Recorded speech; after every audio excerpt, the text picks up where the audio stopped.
Karena nanti ada orang-orang yang tidak sadar sesungguhnya doanya sudah dijawab, tapi dia tidak menyadari itu. Bahkan merasakan doanya kok nggak dijawab-jawab gitu. Padahal Allah sudah menjawabnya. Nah, seperti apa ukuran kita mengetahui bahwa doa kita telah terjawab, atau doa kita barangkali belum dijawab, atau tidak dijawab? Apa ukuran ketiga hal itu? Itu yang coba kita turunkan di pembahasan pagi ini. Mudah-mudahan dengan itu kita nanti akan lebih pandai bagaimana cara menyikapi doa dalam hidup, seperti apa doa dipanjatkan, kapan kita berdoa, dan kita tahu oh ini hasil dari doa yang telah kita panjatkan.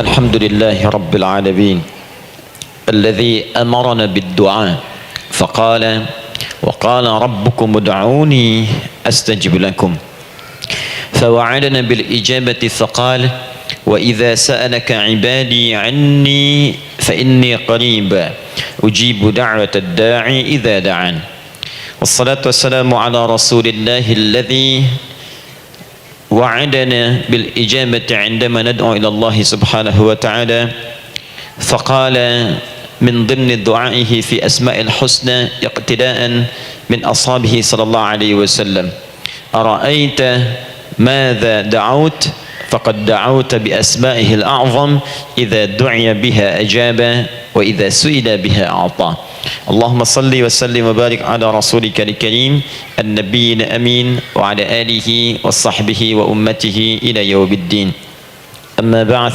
فيا عباد الله أوصي نفسي وإياكم بتقوى الله فقد فاز المتقون فلا تموتن إلا وأنتم مسلمون. Saudariku sekalian, para ibu baik yang di dalam ruang masjid ataupun yang di luar masjid, di sekitaran masjid dan studio, saya ingin mengajak pada seluruhnya tanpa kecuali, mari kita senantiasa bersyukur pada Allah Subhanahu wa taala atas nikmat yang telah kita dapati sampai dengan pagi hari ini. Syukur itu selalu menambah ketenangan di dalam jiwa. Syukur itu bisa mengentaskan sebagian persoalan hidup yang kita rasakan. Syukur itu bisa menambah kekuatan dari perasaan lemah yang kita rasakan. Dan syukur itu puncaknya bisa mengantarkan ke dalam surga terbaik yang dijanjikan, hingga Allah menyebutkan kemudian dalam Al-Quran, wa qalilun min ibadiyas syakur, sedikit sekali di antara hamba-hambaku itu yang bisa menjadi orang yang pandai bersyukur kepada Allah Subhanahu wa taala. Mudah-mudahan hidupan kita sampai hari ini seluruhnya diterima oleh Allah Subhanahu wa taala sebagai amal saleh, dan semoga yang belum mendapatkan hidayah untuk berislam sampai dengan pagi hari ini dihunjamkan hidayah kepada dalam jiwanya oleh Allah Subhanahu wa taala agar bisa berislam sebelum wafat menghadap Allah Subhanahu wa taala. Baik, hari ini kita akan belajar, saya akan cepat masuk kepada pembahasan karena waktu kita cukup singkat, tentang orang-orang yang dikabulkan doanya yang tersebut dalam Al-Quran khususnya dan sunnah-sunnah Rasulullah Sallallahu Alaihi Wasallam. Kita akan bagi pembahasan kita ke dalam 3 bagian. Pertama, kenapa kita mesti berdoa? Di poin pertama. Pertama, kenapa kita mesti berdoa? Yang kedua, bagaimana cara berdoa yang baik yang cepat dikabulkan oleh Allah Subhanahu wa taala. Jadi yang pertama, mengapa kita mesti berdoa? Esensi doa itu apa, kan? Yang kedua, bagaimana cara berdoa yang sekiranya cepat dikabulkan oleh Allah Subhanahu wa taala. Dan yang ketiga, kita akan melihat ukuran pengabulan doa. Seperti apa doa itu dikabulkan? Karena nanti ada orang-orang yang tidak sadar sesungguhnya doanya sudah dijawab, tapi dia tidak menyadari itu. Bahkan merasakan doanya kok nggak dijawab-jawab gitu. Padahal Allah sudah menjawabnya. Nah, seperti apa ukuran kita mengetahui bahwa doa kita telah terjawab, atau doa kita barangkali belum dijawab, atau tidak dijawab? Apa ukuran ketiga hal itu? Itu yang coba kita turunkan di pembahasan pagi ini. Mudah-mudahan dengan itu kita nanti akan lebih pandai bagaimana cara menyikapi doa dalam hidup, seperti apa doa dipanjatkan, kapan kita berdoa, dan kita tahu oh ini hasil dari doa yang telah kita panjatkan. Sepakat sampai di sini? Baik ya, tinggal sepakat saja ya. Kan biasanya yang nerangkan saya, nulis saya, ngapus saya sampai selesai pula. Baik, ayo kita mulai. Bismillah. Mengapa kita mesti berdoa? Kita buka dulu ibu sekalian, ya, yang di ruangan ini ataupun yang di bawah, semuanya insya Allah memiliki kemuliaan yang sama di hadapan Allah Subhanahu wa taala sesuai dengan keikhlasannya, ya, sesuai dengan keikhlasannya, karena hadisnya umum sifatnya. Man salaka tariqan yaltamisu fihi ilma sahhalallahu lahu tariqan ilal jannah. Siapa yang menyiapkan dirinya menempuh perjalanan dan dia meniatkan ingin belajar pengetahuan agama walaupun sedikit, maka dia akan dapat balasan dari Allah. Minimal setiap langkahnya akan dicatat meringankan langkah dia ke surga nantinya. Ya, dan di situ tidak disebutkan khusus bagi yang di dalam ruangan masjid, lantai 2 lagi misalnya, tidak. Ya, jadi yang di sekitaran, yang di depan semua berdasarkan niatnya, ya, berdasarkan niat dan kuantitas amalannya. Di kuantitas itu tambah. Mungkin Ustadz belum datang, ibu ada yang berzikir, ada yang baca Al-Quran, ada yang istighfar, itu yang nambah pahala. Ya, kalau yang pasang status, pasang kamera, ya itu saya nggak tahu. Ayo kita kembalikan sini. Pertama, Quran surah ke-7 ayat 172. Quran surah ke-7 Al-A'raf ayat 172. Kemudian setelah itu diperintahkan dalam Al-Quran surah ke-40 Ghafir ayat ke-60. Lalu kita praktekkan ini dalam keseharian kita. Saya beri contoh misalnya Quran surah ke-2 ayat ke yang paling banyak nih dibaca 201. Kadang-kadang misalnya Quran surah ke-2 ayat 286. Banyaklah. Quran surah ke-7 ayat 23 misalnya, dan seterusnya. Ini bagian pertama.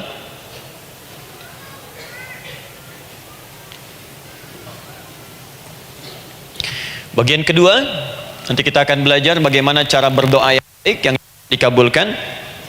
Kita ambil satu, Quran ke-2 ayat 186. Kemudian yang kedua, kita ambil contoh Quran surah ke-17 ayat 110. Kemudian yang ketiga, kita ambil contoh yang paling dahsyat di Al-Quran surah ke-3 ayat 38 sampai 39. Ada yang belum berdoa sudah dikabulkan, Masya Allah. Ini ada di Quran misalnya surah ke-3 ayat 31. Nanti turunan amalannya misal di Quran surah 51 ayat 15 sampai dengan 18. Saya bulati yang 18-nya.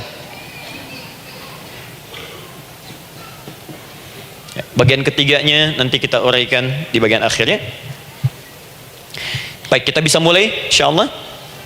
Baik, kita bagian pertama, mari kita mulai. Saya ingin berkisah sejenak dengan menyampaikan Quran surah ke-7 Al-A'raf ayat 172. Allah berfirman, a'udzubillahi minasyaitonir rajim, wa idz akhadha rabbuka min bani adama min zuhurihim dzurriyyatahum wa ashhadahum ala anfusihim alastu bi rabbikum qalu bala syahidna. Ada ayatnya? Baik ya, di Quran surah ke-7 Al-A'raf ayat 172.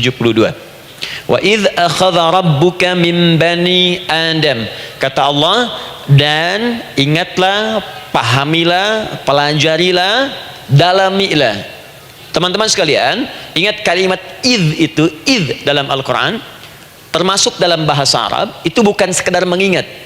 Idz itu bisa mengandung arti memahami dengan dalam, menganalisis, ya, memaknai, itu idz. Jadi bukan sekedar mengingat. Bukankah ibu kalau mengingat sesuatu berusaha mendalaminya? Ya, kalau nggak percaya saya tanya begini, coba ibu ingat kemarin jam 5 sore ada di mana? Bukankah sekarang sedang mendalami sesuatu? Sedang mencari memori jam 5 sore kemarin ada di mana? Setelah itu dihimpun jadi sesuatu, lalu disampaikan dengan terstruktur, dengan rapi. Oh, kemarin saya ada di sini, di sini, di sini, mengerjakan ini. Itu idz dalam bahasa Arab. Kalau di Al-Quran ada kalimat idz, Itu berarti bukan sekedar kita diminta mengingat, tapi juga merenung, mendalami, memahami dengan dalam. Paham insyaallah? Baik, sekarang perhatikan. Nanti kalau ibu baca Al-Quran, maksud saya, ibu bisa menerjemahkan sendiri dan memahami dengan baik. Ya, misal kalimat idz pertama dalam Al-Quran misal ditemukan di Quran surah kedua ayat 30. Wa idz qala rabbuka lil malaikati inni ja'ilun fil ardi khalifah. Idz akan ditemukan. Nah, sekarang ayat tentang korelasinya dengan doa, kita buka Quran surah ke-7 tadi ayat 172. Wa idz akhadha rabbuk, dan pahami ya kata Allah, renungkan ya, maknai dengan dalam ketika Allah menyampaikan, membuat komitmen dengan semua anak cucu Adam tanpa kecuali, semuanya. Ingat kalau ditemukan kalimat Bani Adam, Bani Adam disebutkan 7 kali dalam Al-Quran. Ya, berapa kali? 7 kali kalimat Bani Adam, Bani Adam.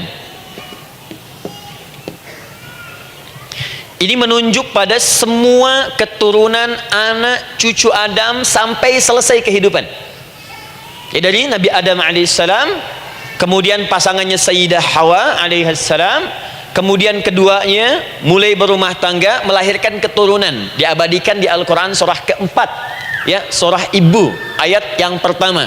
Ya ayyuhan nasu taqu rabbakumul ladzi khalaqakum min nafsin wahidah wa khalaqa minha zawjaha. Di situ kemudian ada Adam, zawjaha Hawa, ya, wa batha minhuma rijalan katsiran wa nisaa. Dari situ turun keturunan laki-laki perempuan, laki-laki perempuan. Nanti menyebar, Bu, ya, menyebar. Ada yang ke Chicago, ada yang di Chicago, ada yang di Singaparna, ada yang di Singapura, semua nyebar.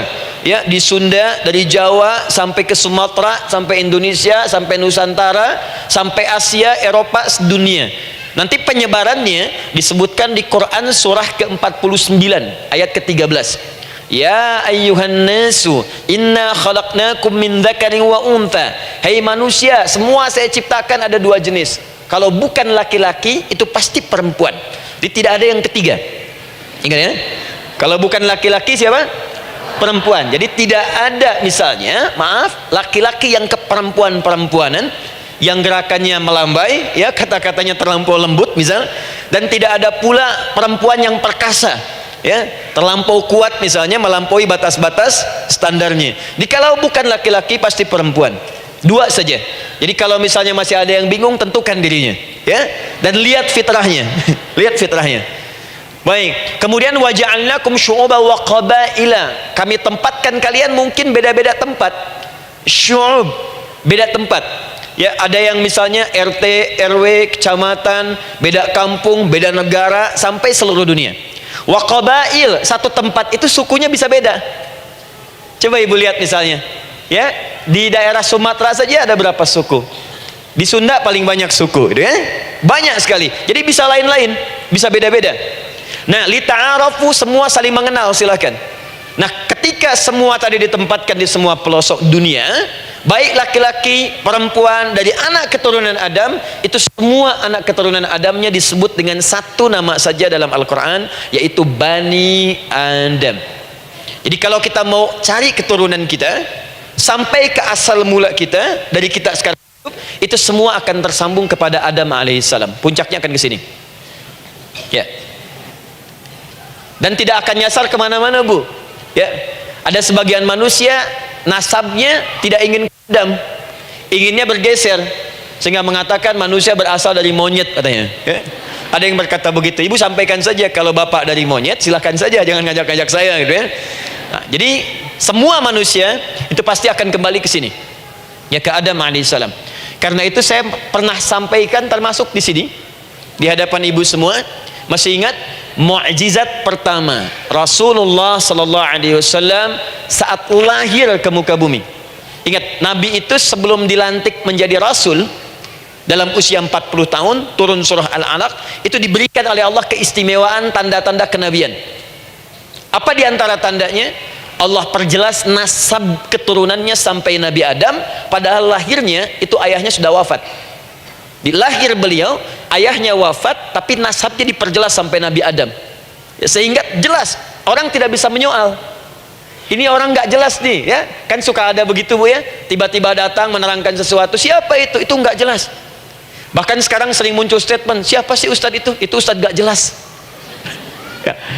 Nabi nggak bisa disoal karena semuanya jelas. Nasabnya jelas, keturunannya jelas, kemuliaannya jelas, ilmunya jelas. Jadi kalau orang mau menyoal nggak punya peluang.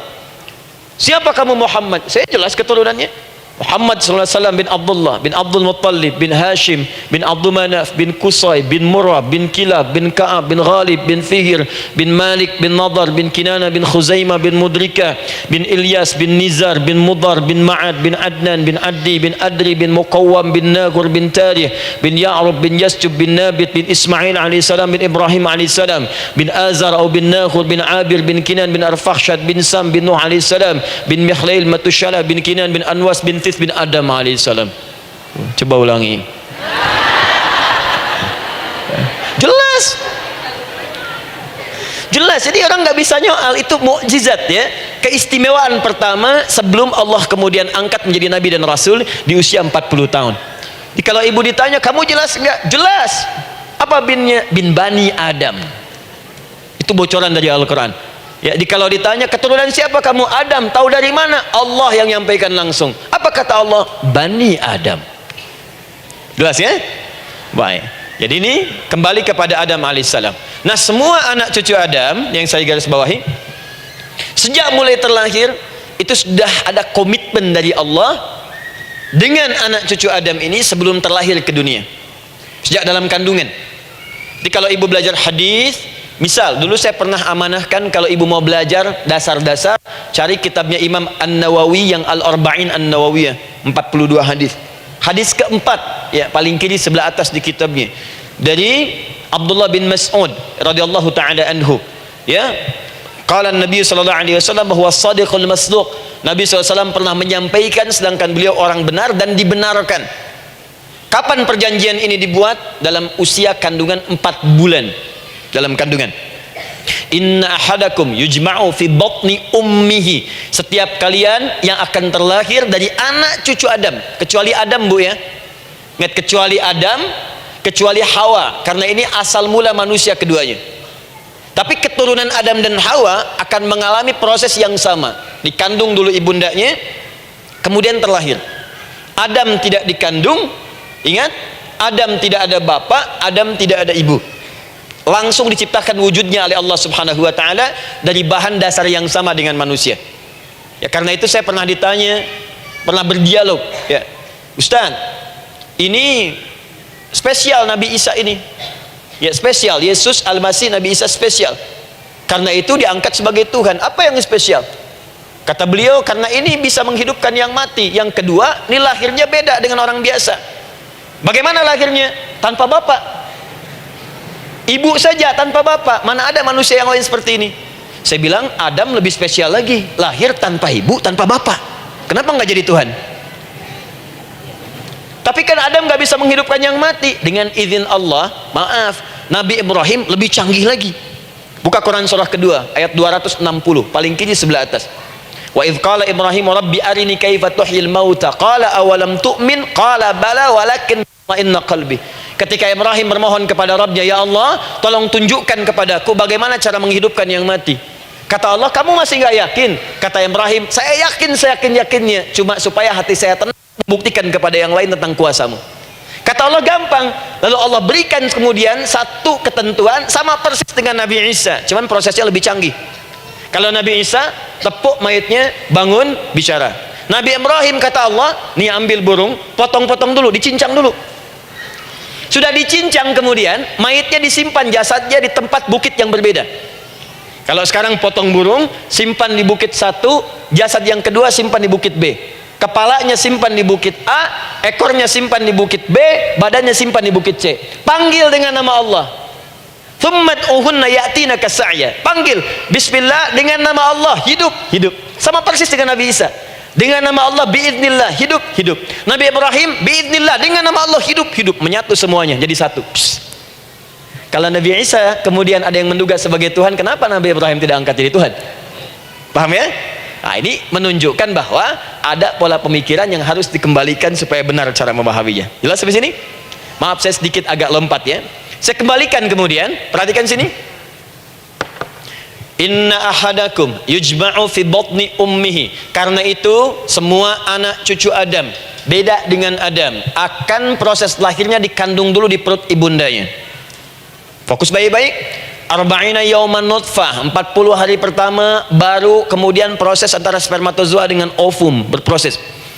Thumma yakunu mithla dzalika, kemudian alaqah. 40 hari yang kedua jadi alaqah, zigot yang menempel di dinding rahim. Thumma yakunu mithla dzalika mudghah, 40 hari ketiga berbentuk mudghah, sudah mulai berbentuk daging sekeratan, ada bentuknya.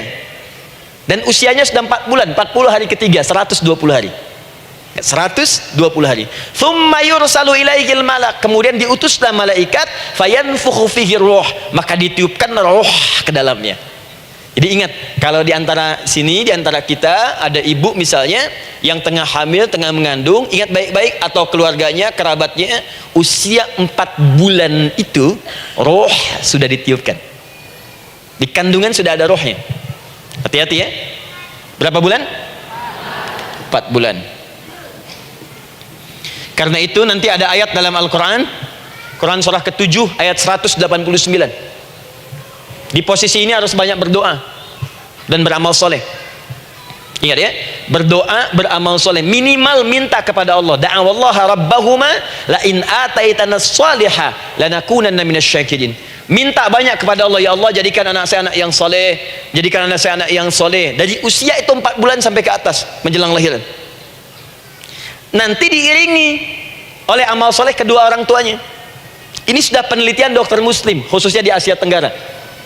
Saya diskusi dengan seorang dokter muslim, ternyata ada korelasi amal soleh yang dikerjakan kedua orang tua, ayah dan bunda atau calon ayah dan bunda, kepada anak yang sedang dikandung, yang belum dilahirkan. Jadi kalau orang tuanya rajin baca Al-Quran, itu berpengaruh ke anak, Bu. Dan penelitian terkini itu mempercepat anak itu menjadi seorang penghafal Quran ketika lahir. Ya, pernah satu kali dibacakan Al-Quran, posisi janin itu berubah seperti sujud gitu. Itu penelitian sudah di MRI waktu itu dilihat ya, kelihatan. Jadi ada korelasi antara kesolehan orang tua dengan kesolehan anak yang sedang dikandung. Hati-hati ya. Tapi yang penting diketahui adalah dalam usia kandungan 4 bulan itu disebutkanlah isyarat di Quran surah ke-7 ayat 172, terjadi perjanjian komitmen dengan Allah Subhanahu wa taala. Apa perjanjiannya? Wa idz akhadha rabbuka min bani adama min zuhurihim dzurriyyatahum wa ashhadahum ala anfusihim. Lihat perjanjiannya, saya fokus di kalimat ini, alastu bi rabbikum. Rabb,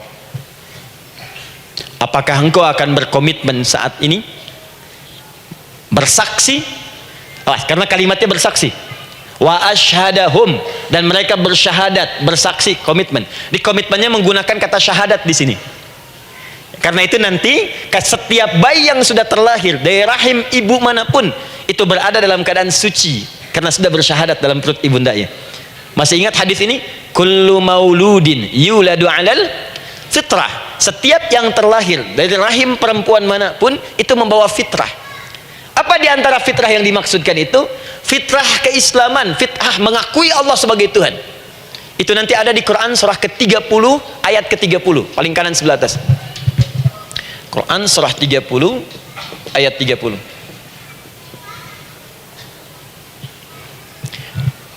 Fa'aqim wajhaka lid-dini hanifa. Hei setiap manusia, fa'aqim wajhaka, hadapkan, pasrahkan, arahkan dirimu sepenuhnya, lid-dini, pada ketentuan ad-din, hanifa, dengan lurus. Di setiap manusia itu punya fitrah untuk beragama, punya kecenderungan untuk mencari Tuhan. Silakan ibu cek, manusia manapun yang pernah hidup itu pasti akan mencari Tuhan. Silahkan.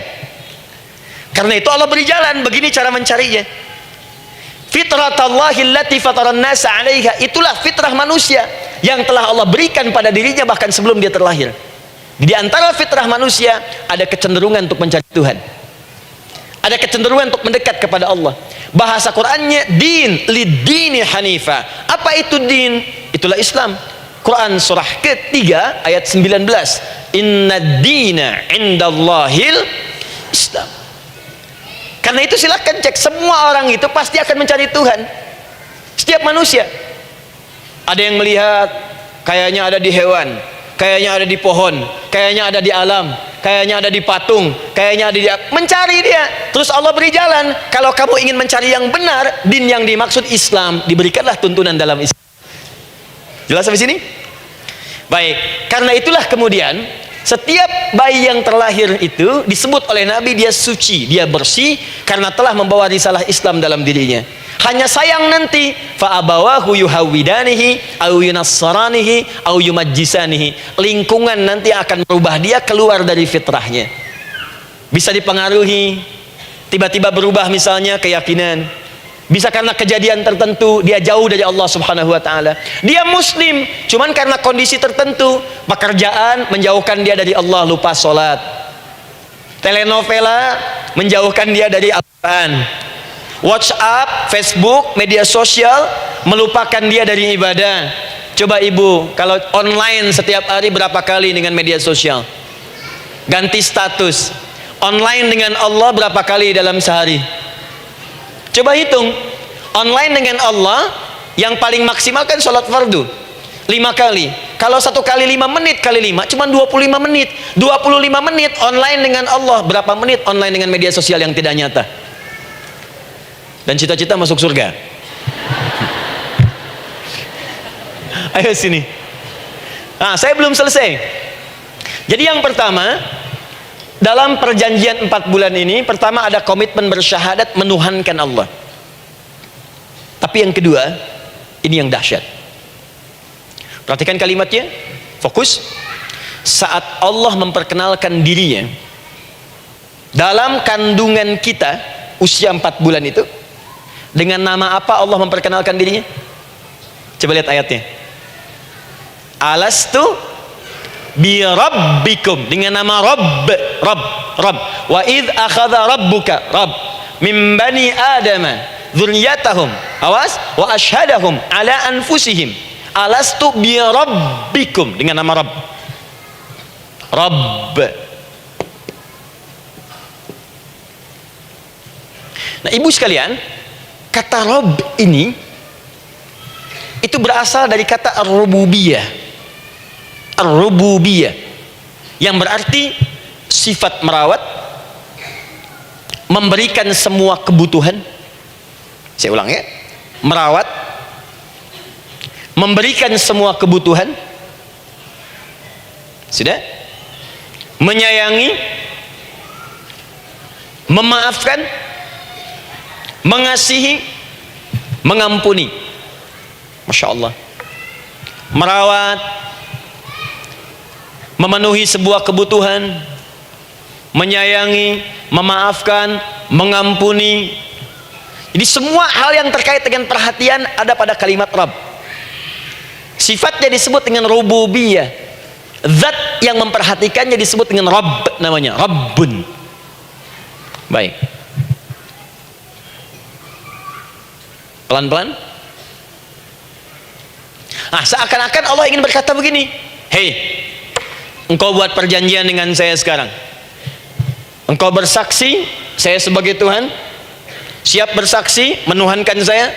Nanti ketika kamu lahir, apapun yang kamu butuhkan dalam kehidupan, aku akan berikan. Kamu akan saya rawat. Kalau sakit, kamu saya sembuhkan. Minta sesuatu yang kamu butuhkan, saya akan berikan. Kamu butuh sesuatu, saya akan hadir. Kamu salah minta maaf, saya maafkan. Kamu dosa minta ampun istighfar, saya ampuni. Kamu ingin sesuatu yang lebih baik, saya berikan. Pokoknya semua yang kamu inginkan selama engkau butuhkan dan itu baik, aku berikan.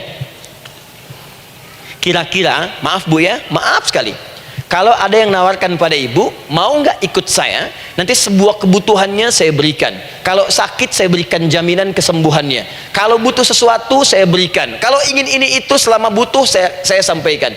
Kira-kira ibu nolak atau ikut? Baik. Ikutnya mikir dulu atau tidak?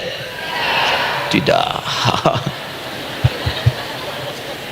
Jangankan yang tinggi-tinggi bu ya, suami aja nawarkan, mah mau nggak ikut papa? Papa nanti kasih handphone S10. Sama gelang nggak pak? Ikut ya. Dan tanpa pikir. Dalam bahasa Arab, sesuatu yang disetujui tanpa difikirkan lagi, itu disebut bala namanya. Bala, sekali saja, sekali, ya tidak dua kali. Tidak ditambah, tidak dikurangi. Ingat, kalau Allah sudah sampaikan kalimat, jangan tambah, jangan kurangi ya. Bala tidak ditambah, nggak tidak disebutkan dua kali. Bala. Ya. Bala itu artinya siap. Ya. Tanpa pikir. Karena memang nggak ada yang dipikirkan lagi. Apa yang mau dipikirkan? Semua kebutuhan dikasih, semua keinginan dikabulkan sepanjang baik. Kalau sakit ada jaminan disembuhkan, dikasihi, disayangi, salah dimaafkan. Ya kalau dosa diampuni, apalagi yang kurang, nggak ada aib, nggak ada yang kurang, sempurna semua. Kita katakan bala tanpa fikir. Karena itu, perhatikan, setiap kita kemudian ibu sekalian datang terlahir ke bumi, mengalami kehidupan. Fitrah kita setiap mendapatkan kebutuhan, kita akan menyebut nama Allah Subhanahu wa ta'ala dengan nama yang telah dijanjikan itu. Silakan ibu cek. Bukankah ibu ketika ada kesulitan memohon kepadanya, ya Allah tolong sembuhkan ya Allah, ya Allah lancarkan ya Allah, ya Allah sukseskan suami saya, ya Allah tenangkan kehidupan rumah tangga kami, ya Allah anugerahkan solusi, ya Allah sembuhkan ibu saya. Semua minta kan? Dan dahsyatnya ketika ibu memohon kepada Allah itu, ibu gunakan kalimat yang telah disepakati ketika Allah sampaikan kepada kita. Rabb, Rabb, Rabb. Perhatikan, kalau ibu berdoa, doa apa paling favorit? Rabbana atina fid dunya hasanah, fil akhirati hasanah, wa qina. Doa apa itu? Sapu jagat. Bu bayangkan, Nabi aja nggak tahu tuh istilah itu sapu jagat. Ibu tahu? Wah, Masya Allah, Indonesia kreatif luar biasa. Ada doa sapu jagat, nggak ada doa sapu nggak ada jagatnya, ada doa jagat nggak ada sapunya. Wah, pokoknya luar biasa lah ya. Ya, lihat, bukankah kalimatnya dibuka dengan Rabb? Rabbana atina fid dunya sana, Rabbana zalamna anfusana wa illam taghfir lana wa tarhamna lanakunanna minal. La yukallifullahu nafsan illa laha ma kasabat wa 'alaiha mak. Perhatikan, Rabbana la in nasina Rabbana. Rabb. Ini ayatnya. Sapu jagat Quran surah 2 ayat 201. La yukallifullahu Quran surah 2 ayat 286. Rabbana zalamna Quran surah 7 ayat 23. Yang ingin saya sampaikan, setiap kita butuh sesuatu, kita menyebut namanya dengan kalimat Rabb. Kenapa kita katakan Rabb? Karena Allah sendiri menyebutkan dengan kalimat Rabb. Alastu bi rabbikum, saya nanti adalah Tuhan yang akan memperhatikan kalian, menyayangi kalian. Saya Tuhan yang akan merawat kalian, memberikan semua kebutuhan. Makanya ibu tuh kalau ada persoalan nagih seakan-akan ke Allah. Ya Allah, kan engkau yang berjanji kepada saya, engkau yang berjanji, engkau yang menepati ya Allah, karena engkau Tuhan. Kalau manusia, dia berjanji, dia yang mengingkari, dia awali, dia yang akhiri. Tapi engkau beda ya Allah. Kenapa? Engkau berjanji, engkau yang menepati. Quran surah ketiga ayat 9. Innallaha la yukhliful mi'ad. Engkau yang berjanji, engkau yang menepati. Engkaulah awal dan akhir dari semua hal. Engkau mengatakan saya Rabb yang akan memberikan semua kebutuhan. Sekarang saya butuh ya Allah. Engkau berjanji akan menyembuhkan, sekarang saya sakit ya Allah. Engkau berjanji akan memberi solusi, sekarang saya sedang punya masalah ya Allah. Engkau berjanji akan memberikan kesuksesan, sekarang saya sedang menapaki itu ya Allah. Makanya ibu sebutkan kalimat Rabb, Rabb, Rabb, Rabb. Jadi sesungguhnya doa itu adalah fitrah dari setiap manusia karena mulai dibangun komitmen sebelum dia dilahirkan ke muka bumi. Jadi kalau kita bicara tentang doa, doa itu fitrah kehidupan bagi setiap manusia. Hidup. Sekaligus penanda komitmen yang membedakan antara Khalik dengan makhluk, hamba dengan Allah, manusia dengan Tuhan. Kan Allah katakan, saya Rabb ya, saya yang ngasih, saya yang Tuhan. Berarti kita yang makhluk kan, kita yang butuh kan. Allah yang memberi, kita yang butuh. Untuk membedakan mana yang butuh, mana yang ngasih, maka pembedanya adalah doa. Jadi kalau ada manusia yang nggak pernah doa selama hidup, itu tandanya ada yang salah dengan kehidupannya. Karena seakan-akan dia nggak butuh Tuhan. Sebab perbedaan manusia dengan Tuhan itu sebelum lahir, salah satunya ditunjukkan dengan sifat butuh kita kepada Allah. Makanya sekaya-kayanya orang itu pasti berdoa. Manusia paling kaya di muka bumi pun kalau besoknya mau ada pekerjaan atau proyek, dia berdoa dulu tuh, ya Tuhan tolong lancarkan proyek ini. Butuh. Pejabat setinggi-tingginya, kalau sudah mau mulai kemudian ada pemilihan, kalau mulai ada kebijakan, kalau mulai ada apapun, berdoa juga. Itu tandanya butuh. Butuh. Di setiap manusia itu pasti butuh dengan Allah. Karena itu kalau ada manusia yang nggak pernah berdoa selama hidupnya, itu langsung mendapatkan kecaman dari Allah dan dijamin akan masuk neraka yang paling dalam. Karena seakan-akan dia sudah nggak butuh dengan Allah. Saya ulang ya, saya ulang. Doa itu fitrah hidup manusia yang sekaligus menunjukkan statusnya sebagai hamba. Jadi kalau ibu update status di media sosial, mulai sekarang tuliskan hamba. Hamba. Sudah.